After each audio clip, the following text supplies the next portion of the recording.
اليوم بدي أعمل معكم الزيتون الأسود بأسرع طريقة وبتاكلوه خلال أسبوع.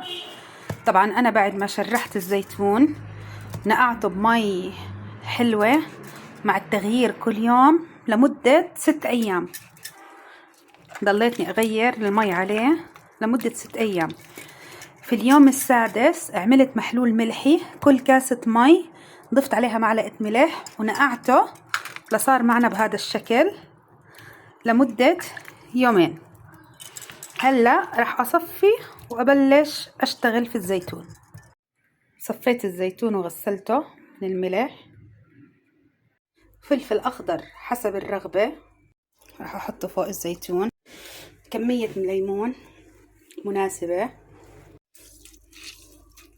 عصير حبتين ليمون. وضفت معلقتين شطة حمراء. وآخر إشي راح أضيف ملح خشن قدر 3-4 معالق. أضيف عليه معلقة سكر. ضفت كوب خل أبيض وكوب زيت زيتون. وعملت محلول ملحي، كل كاسة مي معلقة ملح راح أضيفه على المحلول. وهيك مخللنا الزيتون صار جاهز، وفيكم تاكلوه بعد أسبوع. عليكم بألف عافية.